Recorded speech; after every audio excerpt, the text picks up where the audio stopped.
My name is Talia Morgan. I'm 26 years old. And this is the story of the night. A total stranger saved me even though doing so destroyed everything he had. When my Lyft driver leaned forward at a red light, locked all the doors, and whispered, "Talia, don't look up. Whatever you do, don't turn around." I thought I was about to be murdered, but the truth was far worse. Because reflected in the rearview mirror, I saw a face I thought I'd never see again. And it was hiding in the back seat, right behind me. If you're listening to this, please hit that subscribe button so more people hear stories like this.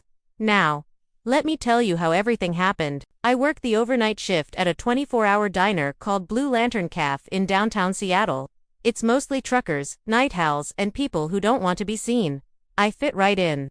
That night, a storm had rolled in, violent winds, freezing rain, the kind of weather that makes you pray your ride shows up fast. My manager let me clock out early because business was dead. My usual ride, my older cousin, was out of town, so I ordered a Lyft. Driver name, Calvin Brooks. 4.98 rating. 7,200 rides. Safe, reliable, normal, at least. That's what I thought. Calvin's car pulled up, a dark blue Toyota Camry. He looked like someone's gentle uncle, gray beard, calm eyes, coffee in the cup holder. I got in. I gave him my address. He didn't start driving. He just looked at me through the rearview mirror and said very softly, "Are you alone tonight?" My stomach tightened. I said, yeah, why?" Calvin whispered, "Someone's been following you." I laughed nervously and said, "What?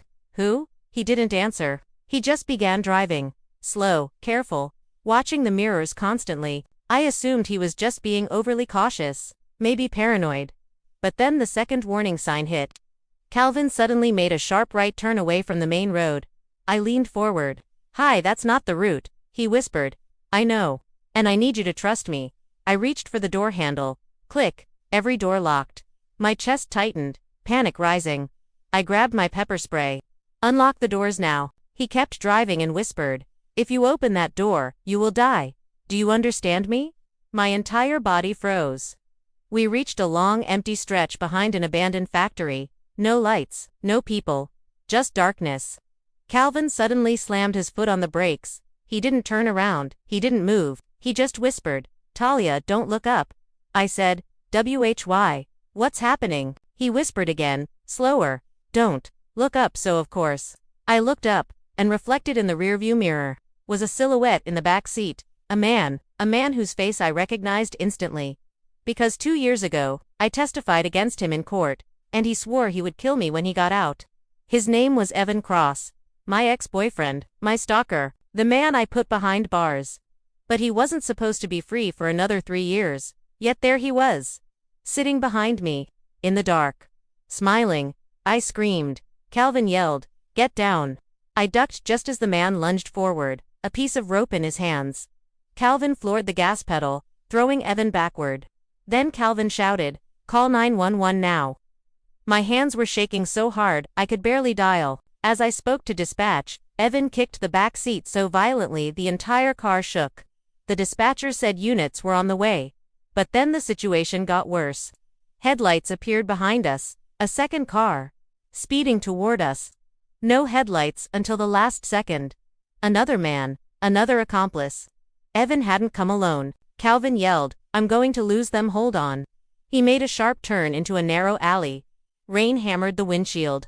Tires screeched. The second car followed at full speed. We were seconds from impact. Then Calvin did something I will never forget. He turned to me and said, "When I tell you to run, you run, and you don't look back. No matter what happens." He skidded the car sideways, blocking the alley. The second car rammed into the passenger side with explosive force. The world spun. My ears rang. Glass shattered everywhere.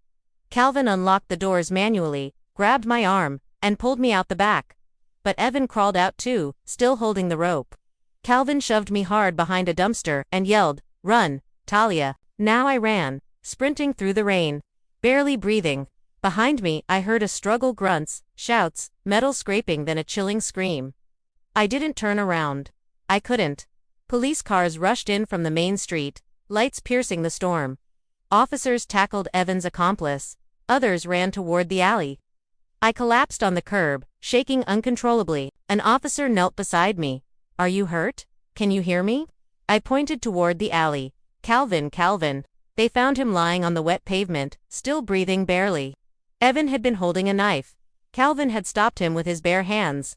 Evan Cross was arrested at the scene. He had escaped from a prison transport van 2 days earlier. He'd been following me for weeks, waiting for the right moment. Calvin spent 11 days in the hospital. 2 surgeries, dozens of stitches.